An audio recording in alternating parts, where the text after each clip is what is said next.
Uttarakhand cabinet की हुई अहम बैठक। मुख्यमंत्री पुष्कर सिंह धामी की अध्यक्षता में हुई बैठक और मंत्रिमंडल की बैठक में 7 प्रस्तावों पर मुहर लगी है। राज्य की दुकानों और संस्थानों में महिला कर्मचारियों के लिए फैसला। अब रात 9 से लेकर सुबह 9 बजे तक की शिफ्ट में काम कर सकेंगी महिला कर्मचारी।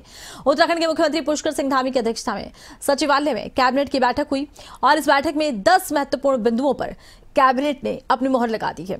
इन प्रस्तावों में पर्यावरण संरक्षण का लेखा जोखा सदन पटल पर रखने पर सहमति बन गई। इसके अलावा अभियोजन विभाग में नए पदों के गठन को मंजूरी दी गई। इसके अलावा अतिरिक्त 40 सहायक अभियोजन अधिकारी के पद सृजित किए जाने पर भी कैबिनेट ने अपनी संस्तुति दी है।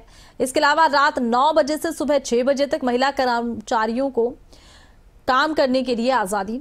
इसके लिखित सहमति के बाद सुरक्षा देनी होगी। देहरादून में नियो मेट्रो पर कैबिनेट की सहमति बनी है। वहीं आवास और शहरी विकास मंत्रालय ने कुछ परामर्श दिए हैं, उनकी समाहित करने पर सहमति बनी है। कैबिनेट में लिए गए निर्णयों की जानकारी मुख्यमंत्री के अपर सचिव बंशीधर तिवारी ने दी है। कैबिनेट बैठक के बड़े फैसले भी सामने आए हैं।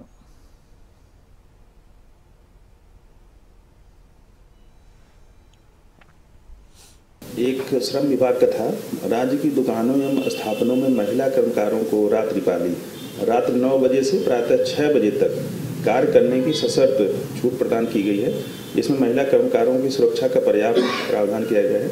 इस प्रावधान से महिला कर्मकारों को कार्य करने का अधिक अवसर प्राप्त होंगे।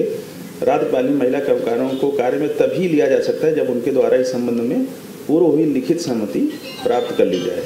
इससे महिला कर्मकारों को एक लैंगिक समानता का व्यवस्था प्रभावी होगी।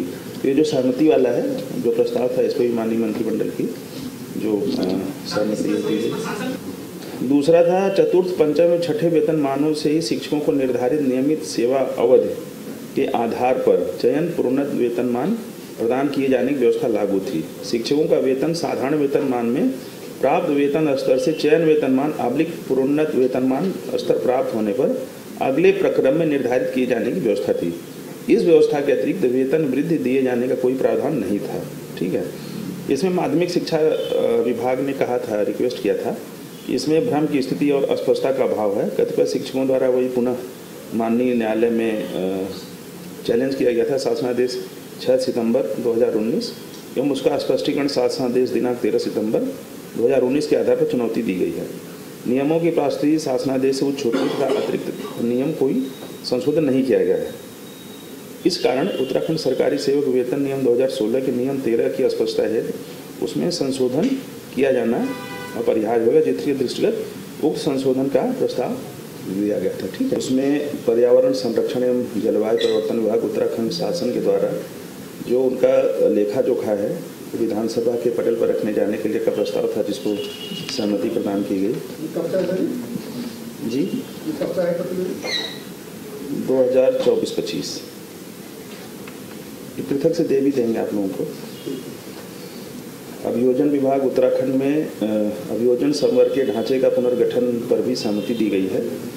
इसमें जो अभियोजन विभाग में अभियोजन संवर्ग के कुल 142 पद के सापेक्ष सहायक अभियोजन अधिकारी के कुल 91 पद सृजित हैं।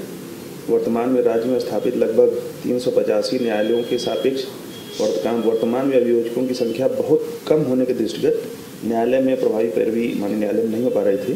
तो इन पदों को संशोधित करते हुए अतिरिक्त 46 पद सहायक अभियोजन अधिकारी के तो स्वीकृत किए गए हैं, जिस पर माननीय मंत्रिमंडल ने अपना अनुमोदन दिया।